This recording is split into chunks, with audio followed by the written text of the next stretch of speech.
कोई भी माफिया और उसके द्वारा स्थापित आर्थिक साम्राज्य को हम पूरी तरीके से ध्वस्त करेंगे।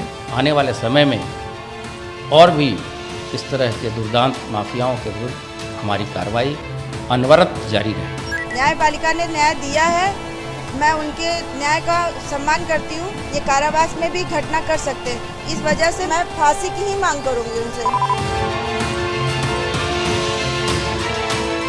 हमारी सरकार पूरी तरह से अपराध और अपराधियों के खिलाफ अभियान चलाकर उनका सफाया कर रही है।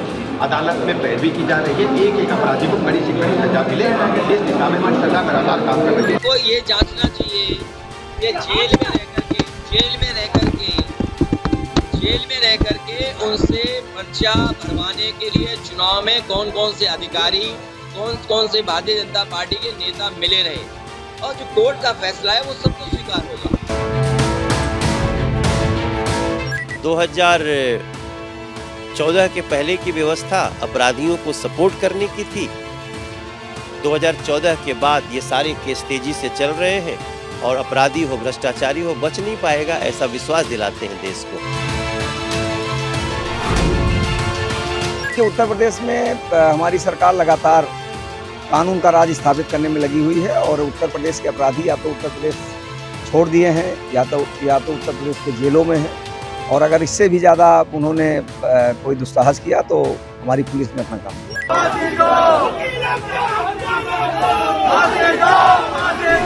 इसी इस माफिया को मिट्टी में मिला देंगे, सरकार में देंगे।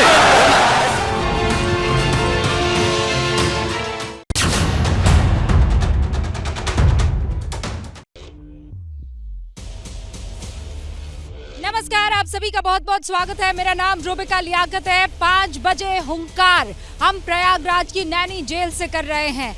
44 साल बाद एक अपराधी को सजा मिलती है। 44 साल इसलिए क्योंकि 1979 में पहली बार अतीक अहमद ने गुनाह किया, लेकिन जो 2007 में केस दर्ज हुआ उसके 17 साल बाद, यानी उमेश पाल किडनैपिंग केस में 17 साल के बाद आज अतीक अहमद को जिंदगी में पहली मर्तबा दोषी साबित किया गया है और आजीवन कारावास की सजा सुनाई गई है। हमें तो ये भी जानकारी मिल रही है कि अभी तक पुलिस ने अतीक अहमद की या अशरफ की इसी उमेश हत्याकांड के मसले में कस्टडी नहीं मांगी है। इसका मतलब आप समझ रहे हैं। उस पहलू पर आगे हम बात करेंगे, लेकिन सारे खास मेहमान हमारे साथ जुड़े हुए हैं वो इसलिए क्योंकि आज से पहले तक ऐसा कभी नहीं हुआ कि 100 से ज्यादा मामले जिस अपराधी पर, जिस माफिया पर दर्ज हो उसका कन्विक्शन ना हो पाए।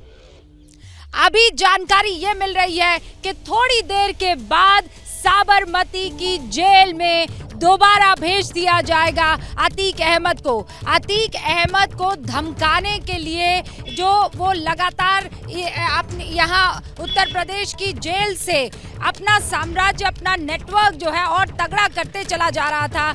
माफिया जो है वो लोगों को धमका रहा था, और उसी में से एक ऐसा केस था जिसमें सुप्रीम कोर्ट ने ये आदेश दिया था कि उत्तर प्रदेश की किसी जेल में नहीं बल्कि साबरमती की जेल में अतीक अहमद को शिफ्ट कर दिया जाए। और इसीलिए जिस साबरमती जेल से अतीक अहमद को लाया गया, आज उसे दोबारा कुछ ही मिनटों बाद, इनफैक्ट 1 आध घंटे बाद दोबारा साबरमती जेल में शिफ्ट किया जाएगा।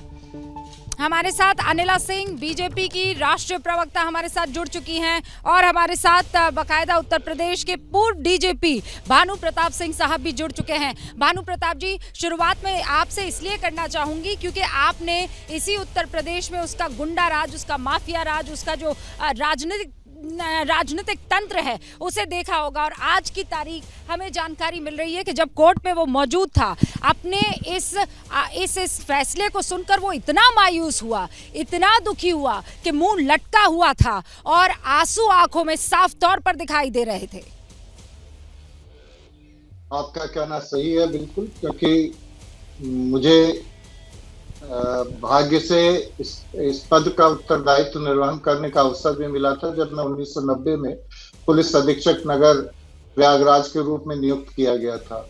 और नियुक्त के 1 माह के अंदर ही कुछ ऐसे घटनाक्रम हुए थे कि मुझे अतीक अहमद के ऊपर छापा भी डालना पड़ा था, और मुझे फर्स्ट हैंड इसका अनुभव है और एक्सपीरियंस है कि इस दुर्दांत अपराधी का कितना प्रभाव था, कितना आतंक था समाज में, और आज कन्विक्शन होने का इसका बड़ा अच्छा प्रभाव पड़ेगा समाज पर। आप बिल्कुल सही कह रहे हैं, क्योंकि बहुत सारे अधिवक्ता वहाँ पे जब हम कोर्ट के बाहर मौजूद थे तो उन्होंने बार बार यही बात कही थी कि हमने देखा है कि कैसे वो ज़मीन पर कब्जा कर लिया करता था, हमने देखा है कि लोग रोते बिलखते हमारे पास आते थे और हम कुछ नहीं कर पाते थे, और आज की तारीख में वही घुटनों के बल उस कानून के सामने झुका हुआ नजर आया है। अनिला सिंह भी हमारे साथ मौजूद है। अनिला जी, इसको राजनीतिक तौर पर भी देखा जा रहा है, क्योंकि 2024 में उत्तर प्रदेश की जो वो 80 सीटें हैं उस लिहाज से वो महत्वपूर्ण हो जाती है कि आज से पहले तक किसी भी पार्टी का यहाँ पर इस सूबे में राज रहा हो, लेकिन MP MLA कोर्ट में जो त्वरित कार्रवाई होनी चाहिए थी वो किसी सरकार में नहीं हो पाई, बल्कि योगी राज में हो पाई। मेरी सबको राम राम। और आज का जो फैसला आया है अपने आप में एक नजदीक है। मेरी आवाज एको कर रही है, इसलिए अगर ठीक हो जाए तो बेहतर होगा। एको प्लीज ठीक करवा दीजिए अनिला जी की। तब तक अनिला जी आप अपनी बात जारी रखिए। जी, समाजवादी पार्टी, BSP ऐसे राजनीतिक दलों ने उत्तर प्रदेश को एक ऐसा प्रदेश बना दिया गया था कि उसकी पहचान गुंडा गर्दी, बदमाश, माफिया, डॉन इससे होती थी। उत्तर प्रदेश को उत्तम प्रदेश बनाने का कभी प्रयास ही नहीं किया गया। परंतु ये होता है ना कि हर एक चीज का एक समय होता है। योगी आदित्यनाथ जी ने जब शपथ ली उत्तर प्रदेश के मुख्यमंत्री के रूप में, सबसे पहले उन्होंने एजेंडा क्या उठाया? एजेंडा ये उठाया कि इस प्रदेश को मैं अपराधी और अपराधीकरण से मुक्ति दिलाऊंगा। और उसके तहत ही आप देखिए जो भी पूरा प्रोसेस चला है। आज अतीक अहमद और उसका भाई कैसे फुट फुट के रो रहे थे, बेहोश होकर गिर रहे थे। क्यों भाई? जब आप दहशत फैलाते थे, ऐसे राजनीतिक दलों का साथ लेकर आप आगे बढ़ रहे थे, पूरा साम्राज्य बना रहे थे, तब आपने नहीं सोचा था कि कभी योगी आदित्यनाथ जी जैसा मुख्यमंत्री भी उत्तर प्रदेश में मुख्यमंत्री बनकर आएगा और आपकी उल्टी गिनती शुरू हो जाएगी? मैं तो कहती हूँ कि आज ऐसी नजीर स्थापित हो गई है कि आगे आने वाले समय में भी कोई भी सरकार हो, अगर उल्टा सीधा काम करेगी, दहशतगर्दों के साथ अगर अपनी सत्ता चलाने का प्रयास करेगी, यानी कि उनका पैसा मेरा पैसा, दोनों का नंबर 2 का पैसा, एडजस्टमेंट, दहशतगर्दी, राजनीति, वोट डलवाओ। अनिला जी, अभी समाजवादी पार्टी के प्रवक्ता हमारे साथ नहीं जुड़े हैं, लेकिन उनका जो कहना है कि इस अतीक अहमद का इस्तेमाल तो भारतीय जनता पार्टी ने भी खूब किया है। उन्होंने तो बाकायदा ये आरोप लगाया है कि आपके साथ भी आपकी बड़ी तारीफें किया करता था अतीक अहमद, योगी राज की बड़ी तारीफ किया कर रहा था, और वो इसलिए क्योंकि कोई चुनावी गुणा भाग था, और आज अतीक अहमद चूंकि दोषी करार दिया जा चुका है, इसलिए बीजेपी जो कोर्ट का फैसला उसे अपना फैसला बताकर फायदा लेने की कोशिश कर रही है। इसका जवाब आप दीजिएगा। हर्षवर्धन त्रिपाठी जी भी हमारे साथ जुड़ चुके हैं। हर्षवर्धन जी, बहुत बहुत आपका स्वागत है। मुझे आज ही ये जानकारी मिली है कि आप खुद प्रयागराज से ताल्लुक़ रखते हैं, तो आपको तो फर्स्ट हैंड बहुत सी ऐसी जानकारियां होंगी अतीक अहमद के बारे में, उसके गुर्गों के बारे में, अशरफ के बारे में, उस पूरे परिवार के बारे में, जिसमें से अभी भी अतीक अहमद की बीवी तो लापता है और बाकी पूरा का पूरा कुनबा यहाँ जेल में है। हर्षवर्धन जी, मैं आपका रुख करूं उससे पहले संजय त्रिपाठी मेरे सहयोगी जुड़ चुके हैं, जरा उनका रुख करते हैं। संजय, क्या जानकारी मिल रही है अभी?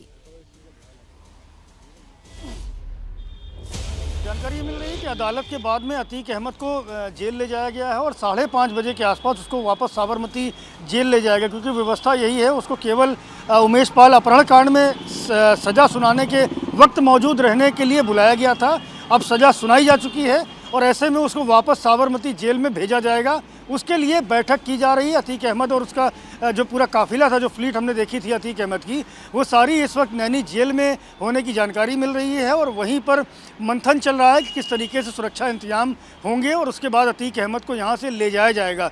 चूँकि जेल परिसर में अतीक अहमद मौजूद है, जेल के अधिकारियों से हमारी बात हुई, उन्होंने कहा कि हम जेल के भीतर नहीं ले जाएंगे, क्योंकि अब ये कार्यवाही साबरमती जेल के स्तर से होगी क्योंकि वहीं का ये बंदी है, वहीं का कैदी है।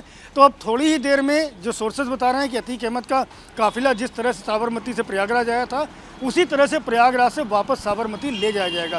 फ़र्क इतना होगा कि अब अतीक अहमद एक सजा याफ्ता बंदी की तरह साबरमती जेल पहुँचेगा। रुका बस मुझे एक और बात बताइए संजय, आप कह रहे हैं कि यहाँ जेल के अंदर नहीं ले जाया जाएगा, यानी बैरक पे नहीं ले जाया जाएगा, तो फिर इस वक्त कहाँ है और अशरफ का क्या होगा? देखिए, अशरफ को तो बरेली जेल सीधे ले जाया गया। जैसे ही वो बरी हुआ और जैसे ही उसकी गाड़ियाँ जेल से निकली हैं, क्षमा कीजिएगा, अदालत से निकली हैं, सीधे उसको बरेली जेल ले जाया गया, क्योंकि ये उत्तर प्रदेश में ही आती है और जो व्यवस्था के तहत जिस जेल से बंदी लाया जाता है वहीं पर उसका दाखिला किया जाता है। ऐसा हमें जो जेल के सोर्सेज हैं उनका कहना है। जहाँ तक अतीक की बात आप पूछ रहे हैं, तो जेल के प्रीमाइसेस में है। जो मुख्य द्वार हमने देखा था सुबह, जहाँ से गाड़ियाँ एक के बाद एक निकल रही थी, एक गाड़ी अतीक को लेकर निकली थी, एक गाड़ी अशरफ को लेकर निकली थी, एक गाड़ी अरमान को लेकर निकली थी, तो वो मुख्य द्वार है जेल का। उसके अंदर उसको परमिशन नहीं दी गई है, उसके बाहर ही जो उसकी गाड़ी है उसको रोका गया है, वहीं पर उसी गाड़ी में उसको बैठाया गया है। बाकी तैयारी की जा रही है, जो फॉर्मेलिटीज़ है, पेपर फॉर्मेलिटीज़ हैं, वो सब की जा रही है और उसके बाद ले जा करके उसको साबरमती जेल में दाखिल किया जाएगा, जिस संबंध में कई सारे आदेश पहले के भी हैं। और जो व्यवस्था है वो यही है। जो MP-MLA कोर्ट है उसका जुरिडिक्शन नहीं है कि वो राज्य से दूसरे राज्य में किसी बंदी को भेज सके। तो ऐसे में जो तय हुआ था कि अतीक अहमद को उमेश पाल अपहरण कांड में पेशी के लिए लाया जाएगा, सज़ा सुनाते वक्त उसकी मौजूदगी ज़रूरी है, क्योंकि वादी और प्रतिवादी दोनों पक्ष सज़ा का ऐलान होते वक्त रखे जाते हैं। तो इसी कारण से अतीक अहमद मतलब कुल मिलाकर चीजें एकदम क्लियर हो गई है। वो बैरक में नहीं भेजा गया है, लेकिन यहाँ पर मेन गेट के आगे ही उसको गाड़ी में रखा गया है और अब से कुछ 10-15 मिनट कागजी कार्रवाई करने के बाद साबरमती जेल के लिए दोबारा ये काफिला यहाँ से निकल पड़ेगा। आगे भी मैं आपसे कुछ डिटेल लेना चाहूंगी, लेकिन अमीक जामई हमारे साथ जुड़ चुके हैं, समाजवादी पार्टी के राष्ट्रीय प्रवक्ता हैं। हमारे साथ अनिला सिंह भी यहाँ पर मौजूद हैं। इस वक्त मैं अमीक आपसे इस पर प्रतिक्रिया चाहती हूँ कि इस पूरे के पूरे फैसले के बाद अब वहाँ पर मौजूद चाहे वो वकील हों, चाहे वो तमाम लोग हों, उनका ये कहना था कि जो योगी क्या कहा करते थे कि यहाँ पे गुंडा राज नहीं, यहाँ पर कानून का राज चलेगा, आज वही कानून का राज नजर आया जब 44 साल बाद अतीक अहमद को दोषी करार दिया गया एक केस में। रूबिका जी, ये बहुत ऐतिहासिक है कि आप इस वक्त लखनऊ इलाहाबाद में आप मौजूद हैं। मैं चाहूंगा कि जो अभी उनके गवाह का हत्याकांड हुआ, उस दिन फ्लोर पे थे आदरणीय मुख्यमंत्री जी, जो मेन शूटर थे, जो मेन कल्प्रिट थे, आप जानती हैं रूबिका, अभी तक वो उत्तर प्रदेश पुलिस की गिरफ्त में नहीं आ चुके हैं। सवाल ये कि जो LIU का फेल्योर था, जब हम गवाह को बचा सकते थे, अस्पताल में योगी जी के डॉक्टर नहीं था, तो जो ये हत्याकांड हुआ था इसमें तो न्याय परिवार को नहीं मिला। 17 साल पहले का एक मामला किडनैपिंग का, उसमें आज फैसला हुआ है। हम कह रहे हैं लेट फैसला हुआ। अदालतें तो समाजवादी पार्टी या भारतीय जनता पार्टी नहीं चलाती हैं। चलिए, आपको क्रेडिट लेना है, आप लीजिए। आज रूबिका, जब आदरणीय मुख्यमंत्री जी गोरखपुर में हैं, कल एक 12 साल की बेटी को बहुत दिनों तक उसका रेप हुआ, फिर वो मामला संज्ञान में हुआ, अपराधी पकड़ा गया। सोचिए, 12 साल की बेटी के साथ मुसलसल रेप होता रहा। लॉ एंड ऑर्डर का क्या सिचुएशन है। हाथरस की जो बेटी थी रूबिका, हमारा आपका सबका दर्द उस बेटी के साथ जुड़ा। आपने बहुत प्रोग्राम्स किए। हाथरस की बेटी आज भी रिहेबिलिटेशन के लिए, कंपनसेशन के लिए दर दर भटक रही है। अनिला जी की सरकार नहीं, पर उसको मिलने को तैयार नहीं। आप अतीक अहमद पर बात करने से क्यों बच रहे हैं? इसके माने ये नहीं है कि हम अपराध जो यहाँ पर हो रहे हैं उस पर बात ना करें। अपराध पर बात करनी जरूरी है, लेकिन आज एक ऐतिहासिक क्षण तो था ना, ये बात तो आप मानेंगे ही अमी। इसलिए मानेंगे क्योंकि आप खुद यहाँ के बाशिंदे हैं, उत्तर प्रदेश के। यहाँ की राजनीति को आप बहुत अच्छे से समझते और परखते हैं। और ऐसे में अगर एक ऐसा अपराधी, हाँ मैं जानती हूँ कि समाजवादी पार्टी से उसके रिश्ते रहे हैं, इसका मतलब ये थोड़ी कि एक दुर्दांत अपराधी को आज जब सजा मिली है तो आप उस पर बात करने से कतराएंगे। नहीं, मेरा ये कहना है कि आप जरा जाइए, वो जो गवाह मारे गए हैं उनकी पत्नी से मिलिए और उनसे पूछिए कि जो टॉप शूटर्स थे वो भारतीय जनता पार्टी के वरिष्ठ मंत्रियों से उनके क्या संपर्क थे। क्या पारिवारिक रिश्ते मैं इल्जाम नहीं लगा रहा हूँ, सैकड़ों फोटोग्राफ्स हैं जो मेन शूटर। अमीक भाई, मुझे आपकी आवाज नहीं आ पा रही है, मुझे लगता है कि मुझे थोड़ा सा नेटवर्क ठीक कराना होगा। और एक तो आप जानते हैं कि मैं आउटडोर से आपके साथ जुड़ी हुई हूँ, इसीलिए मैं आपकी आवाज़ कट कट के मुझे आ रही है, वो मुझे ही आ रही है या जनता को भी, ये मैं नहीं समझ पा रही हूँ। मैं ठीक करती हूँ, तब तक मेरी टीम भी मुझे बता देगी। नहीं, मैं सुन तो पा रही हूँ अमीक भाई, मैं सुन तो पा रही हूँ, लेकिन आवाज़ आपकी कट कट के आ रही है। अच्छा, तो मैं कह रहा हूँ कि जो प्यादे थे उनका इनकाउंटर हुआ, जो मैं उसे ठीक कराती हूँ। शूटर थे, हाँ, सरकार ने उनको बचाने का काम किया। वो नेपाल कैसे भागे? अनिला जी, आपने अमीक जामई को सुना, वो जो बात कह रहे हैं उसको किस तरीके से आप रिस्पॉन्ड करेंगी? जी बिल्कुल रूबिका, जो अमीक जामई कह रहे हैं, तो लगातार सारे समाजवादी पार्टी के नेता, प्रवक्ता, इनके अध्यक्ष, इनके बड़े नेता, बड़े चेहरा सब यही तो बोल रहे हैं, वकालत तो कर रहे हैं। अतीक अहमद, उसके गुर्गे, उसके परिवार की केवल और केवल वकालत कर रहे हैं। यहाँ पर बैठ कर क्या जमई साहब ने एक बार भी कहा कि आज जो फैसला आया है वो अपने आप में नजीर स्थापित करता है? खंगालने लगे कि कौन किसके साथ किसकी फोटो है, किसकी पिक्चर है। अरे कितने अपराधियों की, जघन्य अपराधियों की फोटो जो है आपके नेताओं के साथ रही है। पर रामगोपाल यादव, आपके बड़े चेहरा है ना, चचा जान अखिलेश यादव जी के, किसी करके उन्होंने क्या कहा, बेचारे अतीक अहमद की हत्या ना हो जाए, कहीं एनकाउंटर ना हो जाए, कहीं गाड़ी ना पलट जाए। ये मानसिकता है आप लोगों की। विधानसभा में जब योगी आदित्यनाथ जी ने दहाड़ कर बोला था ना कि ये जितने माफिया हैं तो जमीन में मैं गाड़ दूंगा, मट्टी में मिला दूंगा, पैर कैसे कांप गए थे आपके नेता के जवान लड़खड़ाने। नहीं, लेकिन अनिला जी, समाजवादी पार्टी तो उन माफियाओं के नाम आपको गिना देती है जिनके ऊपर आपकी नजर नहीं पड़ती है। अमीक जामई अभी उसका जवाब भी दे देंगे आपको, लेकिन आप आज की तारीख में जो बात योगी आदित्यनाथ ने कही थी वो सीधे तौर पर होती हुई दिख रही है, उसकी पुष्टि होती हुई दिख रही है, इसमें कोई दो राय नहीं है। लेकिन क्या वाकई गुंडा राज और माफिया राज का खात्मा हो गया है, इसका जवाब समाजवादी पार्टी के नेता को देने दीजिए, क्योंकि वो उन चीजों पर ज्यादा पैनी नजर रखते हैं जो योगी आदित्यनाथ की सरकार नहीं कर पा रही है। और जब वो होने लगेगा तब कहा जा सकता है संपूर्ण विकास हो रहा है। तो अमीक, आप जवाब दीजिए। जो अनिला सिंह कह रही थी, दहाड़ मारकर योगी आदित्यनाथ ने कहा था कि यहाँ या तो गुंडे अपराध छोड़ देंगे या फिर यहाँ की सीमा लांघ जाएंगे, और यही इस वक्त अतीक अहमद का हश्र हो रहा है। मैं आपको बता रहा हूं कि जो प्रयागराज हत्याकांड हुआ, उसके जो मर्डरर हैं, जिनका video ADG law and order Prashant ji ने दिखाया था, वो सारे अभियुक्त भाग गए। अतीक अहमद की बीवी ने बोला कि इनके जो मंत्री हैं नंदी, 5 करोड़ रुपया उसने लिया है अतीक अहमद से। तो क्यों नहीं मुख्यमंत्री जी ने नंदी जी को बुला के पूछा ये तुम्हारा क्या खेल चल रहा है आपस में? दूसरा ये है रूबिका, एनसीआरबी का डाटा हमें क्या कहता है, ये मेरा डाटा नहीं है। हर 6 घंटे पे एक हत्या उत्तर प्रदेश में हो रही है। महिलाओं के लिए सबसे सेफ अनसेफ प्रदेश अगर कोई है, उत्तर प्रदेश है। तीसरे नंबर पे रेप का उत्तर प्रदेश है। अपहरण में 1 नंबर है। ये मेरे आंकड़े नहीं है अनिला जी, आपको ये सारी चीजें तब क्यों नहीं याद आ रही थी जब अतीक अहमद आपकी पार्टी का सदस्य था, जब आपकी पार्टी से वो जो है लगातार रिप्रेजेंटेशन जनता का करता रहा था, तब आपको ये अपराध का पूरी की पूरी डायरी क्यों नहीं नजर आती थी? और हम कैसे भूल जाए कि आपकी पार्टी में रहते ये अपहरण का केस तक दर्ज नहीं हो पाया था। ये सच है कि नहीं है? रूबिका जी, आपने बड़ा इंपॉर्टेंट सवाल, बहुत इंपॉर्टेंट सवाल उठाया। अखिलेश यादव जी जिस दिन से, पहले दिन से समाजवादी पार्टी के अध्यक्ष बने, जिस दिन से मुख्यमंत्री बने, जितने भी टेंटेड लोग थे उन्होंने बिग नो एंट्री का बोर्ड लगाया समाजवादी पार्टी में और सरकार में। लेकिन क्या अनिला जी बताएगी, आदरणीय मुख्यमंत्री जी अगर सरकार नहीं आती, उनके ऊपर जितने भी जघन्य अपराध के केस थे, केशव मौर्य जी पे जघन्य अपराध के केस थे, क्या अगर सरकार नहीं आती तो वो वापस आ जाते?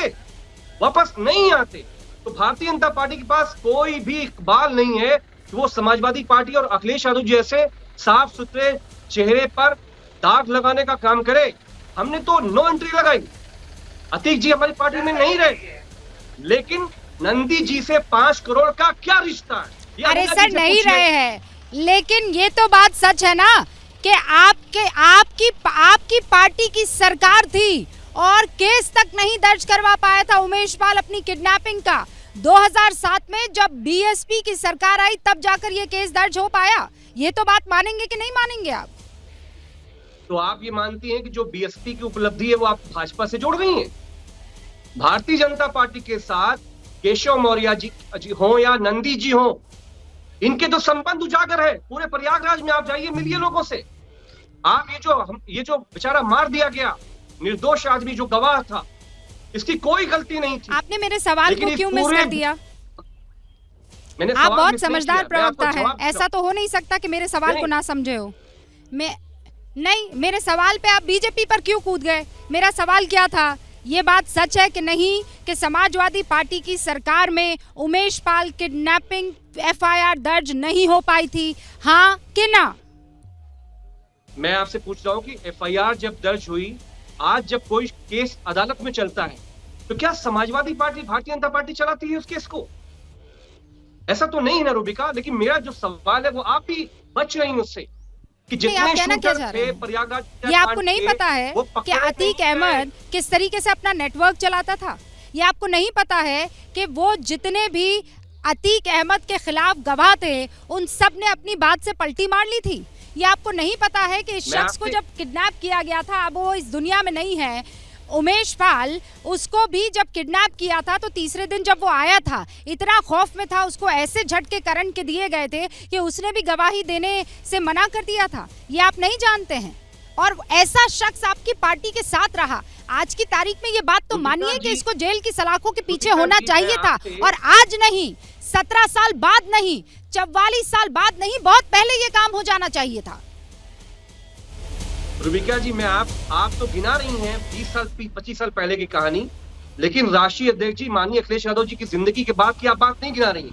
मैं ये पूछ रहा हूँ कि आदरणीय मुख्यमंत्री जी पर जघन्य अपराध के केस थे, केशव मौर्य जी पे सीरियस क्राइम के चार्जेस थे, चंदा चोरी के चार्जेस थे, लेकिन अपनी सरकार में सब वापस ले लिए गए। अतीक जी को अदालत जो फैसला करेगी हम उसके साथ में हैं। किसी को भी क्राइम का जगह राजनीति में नहीं होना चाहिए, लेकिन जिस निर्दोष व्यक्ति को मारा गया, क्या नंदी जी, जवाब दीजिए, क्या केशव मौर्य जी जो बात कह रहे हैं उस पर जवाब दीजिए।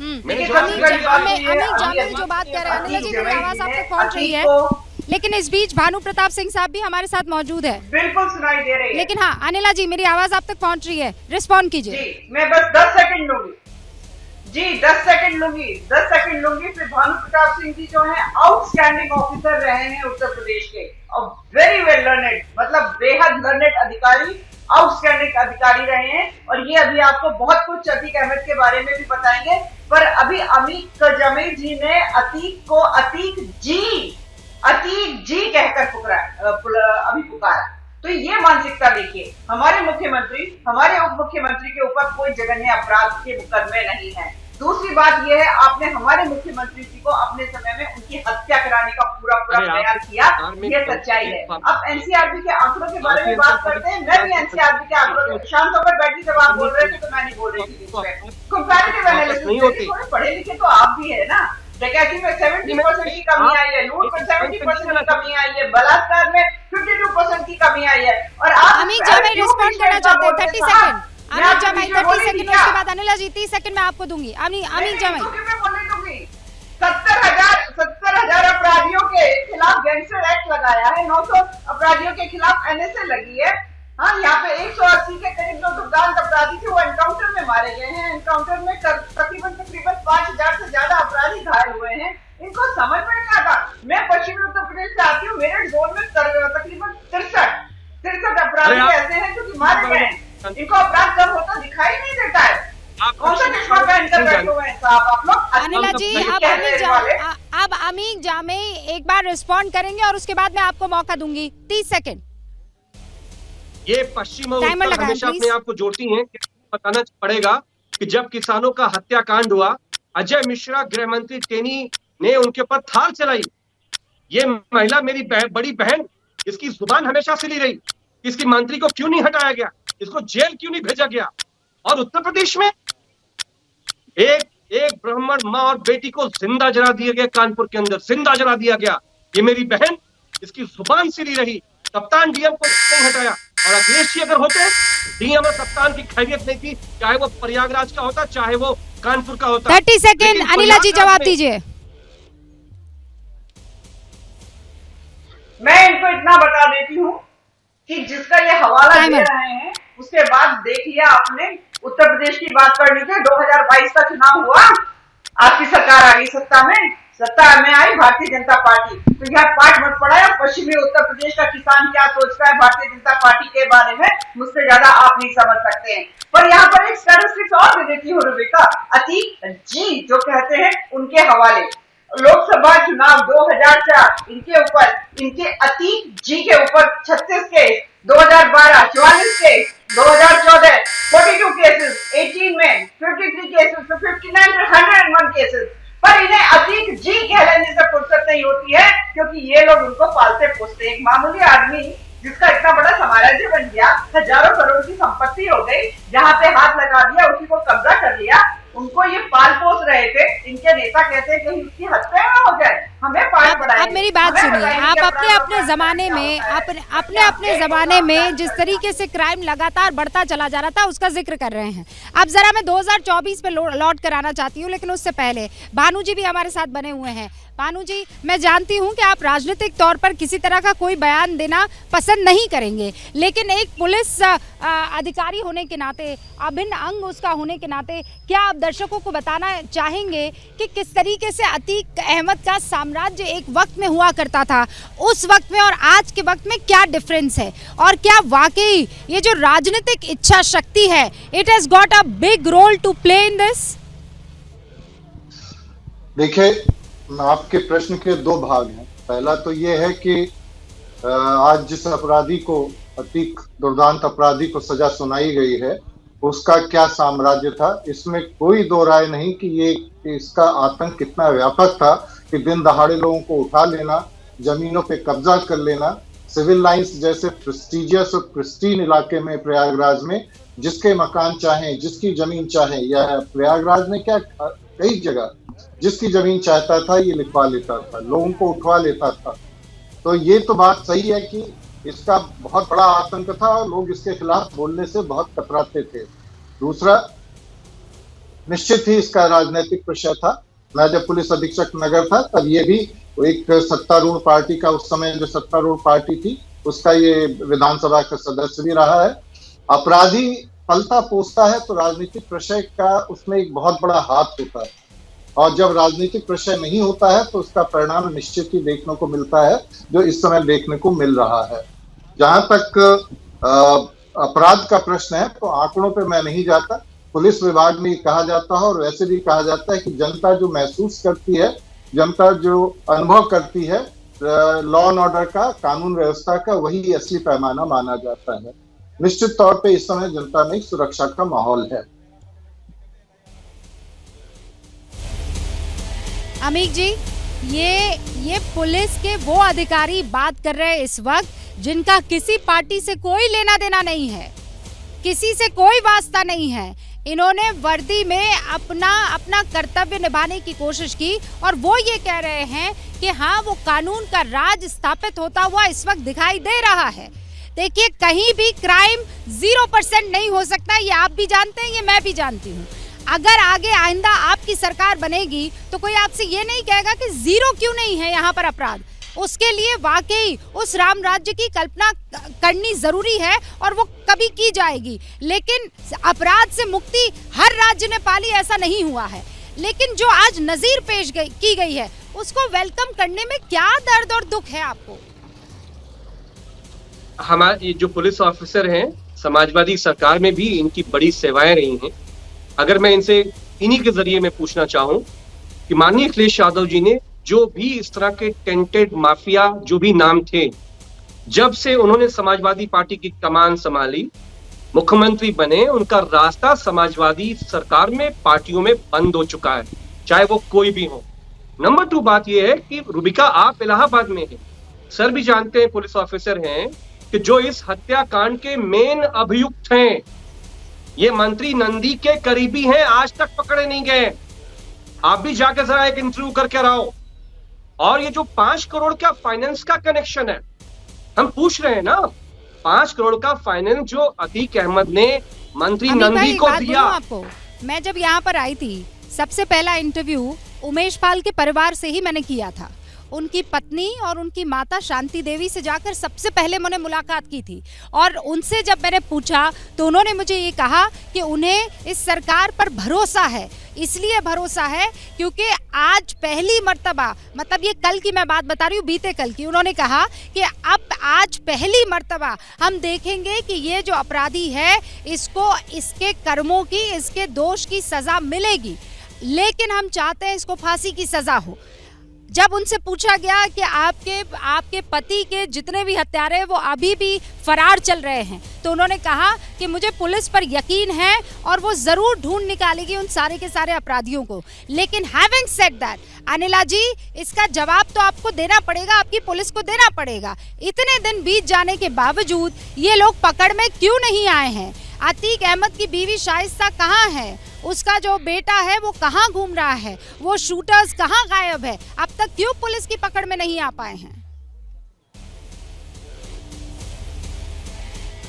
जी बिल्कुल, पहली बात तो ये है, जमीन साहब जो है बार बार जो अतीक की बहन है, जो उसने कहा है उसका हवाला दे दी कि 5 करोड़ नंदी साहब, 5 करोड़ नंदी साहब, ये बोल रहे हैं। यानी कि एक माफिया और उसके परिवार वाले को तो उन्हें बहुत ज्यादा विश्वास कि अगर उसकी बहन कह रही है, अतीक की बहन कह रही है कि भाई 5, मेरे भाई ने बोला, मेरी भाभी से बोला और मैंने सुना, मतलब डायरेक्ट नहीं कहा, मैंने सुना, उस बात पे ये विश्वास कर रहे हैं।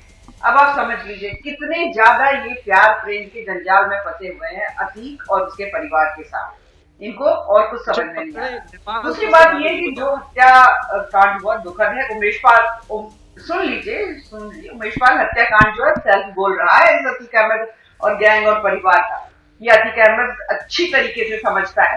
मटिया मेट हो जाएगा साहब, कुछ हो गए, बाकी भी जो है ना जिस बिल में घुसे हुए हैं ना वहां से निकाल कर खदेड़ कर या तो मारे जाएंगे या अमित जी जवाब दीजिए। अरे आप तो कुछ आंसू बचा के जी जवाब दीजिए। सारे आंसू मत, अनिला जी रुकिए, अमित जी जवाब देंगे। कुछ आंसू बचा के रखिए आप। मैं आपसे कह रहा हूँ रूबिका जी, मैं आप इलाहाबाद में हैं, आप वहां पे जो न्यूट्रल जर्नलिस्ट हैं उनसे पूछिए, ये जो भी हत्यारे हैं मंत्री नंदी जी से इनका क्या रिश्ता है? 2017 से तो हम देख रहे हैं इनके साथ सरकार में काम कर रहे हैं, वो लोग चुनाव में काम कर रहे हैं, यहाँ बैठ के ड्रामा कर रही हैं। एक गरीब मारा गया वहां पर जो बचाया जा सकता था। आपने एलआईयू कहां गया? आपका पुलिस कहां गया? आपका कप्तान कहां गया? उसको हटाया क्यों नहीं गया? अरे आदरणीय मुख्यमंत्री जी के साथ दिल्ली से बैठ के लोग खेल करते हैं। शरीफ आदमी हमारे योगी आदित्यनाथ जी, जिस दिन उनको फुल फ्लोर पे लॉ एंड ऑर्डर पे जवाब देना है, गुजरात से सेटिंग हो गई। गजब आज गुस्सा आ रहा है आपको अमीक भाई। ये गुस्सा आपको तब क्यों नहीं आ रहा था जब ये अपराधी और इस अपराधी के गुर्गे यहाँ पर ये अपराध फैलाने का काम कर रहे थे? तब आपका खून क्यों नहीं खौल रहा था? तब आपने क्यों बैनर और पोस्टर लेकर अखिलेश यादव या मुलायम सिंह जी के सामने जाकर ये मांग उठाई कि इस शख्स को इस पार्टी में नहीं रहना चाहिए? ये शख्स पार्टी का नाम बदनाम कर रहा है। इस शख्स ने पार्टी का नाजायज इस्तेमाल करके या ये कहिए कि दोनों ने एक दूसरे का इस्तेमाल किया, आपने राजनीतिक तौर पर और इसने आपराधिक तौर पर। रूबिका, एक नो एंट्री अभी रिकॉर्ड पे बता रहा हूँ, अखिलेश जी जब से प्रेसिडेंट बने हैं, जब से चीफ मिनिस्टर बने हैं, किसी भी टेंटेड इंसान की समाजवादी पार्टी में एंट्री नहीं है, ना होगी। लेकिन भारतीय जनता पार्टी बताए, अगर इनकी सरकार नहीं आती, आदरणीय मुख्यमंत्री जी के ऊपर सैकड़ों अपराध के केस थे, केशव मौर्य जी पे कितने जघन्य अपराध के केस थे, सब वापस ले लिए गए, सब वापस हो गए। गंगा नहा आए आप। तो हमारा ये कहना है कि ये जो कुछ हुआ है पाल न्याय नहीं हुआ, मुकदमा लगाएंगे तो न्याय नहीं मिला है। जज को समझ अनिला जी जवाब दे रही हैं। जी अनिला जी बोली। भाई मैं एक चीज कहती हूँ रूबिका जी, ये जमाई साहब को समझ में नहीं आता क्या कि राजनीतिक द्वेष की भावना से अगर आप मुकदमे लगा देंगे किसी के ऊपर, तो जब एमपी एमएलए कोर्ट में वो केसेस जाएंगे तो जज को समझ में नहीं आएगा क्या? सीधी सी बात है भाई, आप तो हद करते हैं। इतने आप पाशरिक बन रहे हैं अपने आप को, अपने नेता के बारे में बहुत बड़ी बड़ी बातें बता रहे हैं। आपके नेता खुद आतंकवादियों के मुकदमे वापस करने की बहस करते हैं, सीएए में जो दंगा दोषी है उनके मुकदमे वापस करने की बात करते हैं। आप लोगों ने तो पश्चिमी उत्तर प्रदेश को पूरी नर्सरी बना दिया। लेकिन अनिला जी, अमीक जामई क्या कह रहे हैं कि जब से उनकी पार्टी की जिम्मेदारी अखिलेश यादव ने ली है अध्यक्ष के तौर पर, उसके बाद से तमाम गुंडे, तमाम माफियाओं को बाहर का रास्ता दिखा दिया गया है और आपकी पार्टी में जो गुंडे हैं उनका नाम अमीक गिना रहे हैं।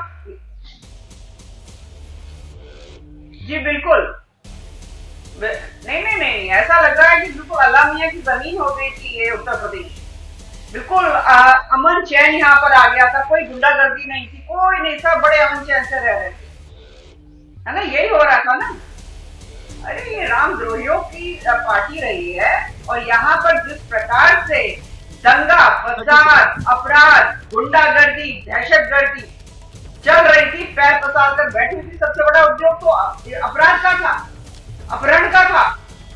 आप ये बता दीजिए, आप तो खुद गौतम बुद्ध नगर के विषय में इतने अच्छे से जानती हैं। यहाँ अनिला जी, एक सेकंड आपको रोक रही हूँ। इस वक्त एक बड़ी खबर मैं दर्शकों को बता देना चाहती हूँ। ये बहस हम लगातार जारी रखेंगे, लेकिन जहाँ ग्राउंड जीरो से मैं मौजूद हूँ, नैनी जेल में बैरक के अंदर तो नहीं मौजूद है अतीक अहमद, लेकिन यहाँ गाड़ी में उसे इंतजार करने के लिए कहा गया। ये हमारे सोर्सेज हमें बता रहे हैं। अभी किसी भी वक्त उसकी यहाँ से रवानगी हो सकती है। रवानगी साबरमती जेल की तरफ होगी।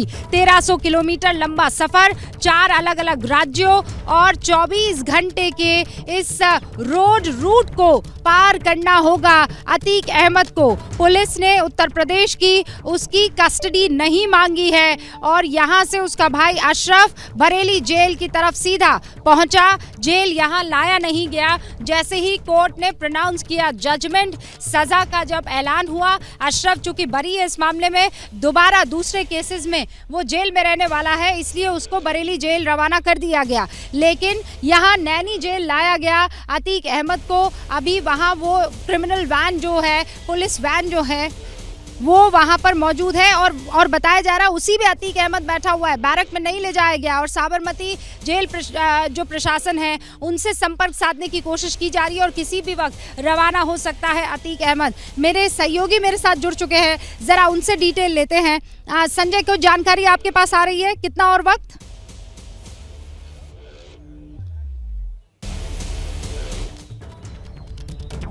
संजय से हमारा संपर्क टूट गया है। संजय से हम संपर्क साधने की कोशिश करेंगे, लेकिन हमारे साथ भानु जी भी मौजूद है, अनिला जी भी मौजूद है, अमीक जामई भी मौजूद है। अमीक जामई और अनिला जी अलग अलग पार्टियों से ताल्लुक रखते हैं, लेकिन भानु जी यहाँ पर साफ तौर पर कह रहे हैं, जो कि उत्तर प्रदेश के डीजीपी रह चुके हैं, ये हालात उस वक्त के उन्होंने भी देखे हैं जब यहाँ उसका खतरनाक राज चला करता था अतीक अहमद का। उसकी तूती बोलती थी, लोग जो है उस खौफ में रहते थे, लेकिन आज उसकी आंखों में आंसू थे, घबराहट थी, क्योंकि पहली दफ़ा उसने कभी सोचा नहीं था, उसे लगा था वो यहाँ का राजा है, उसने नहीं सोचा था कि उसे सज़ा होगी। आखिरकार वो सज़ा हुई।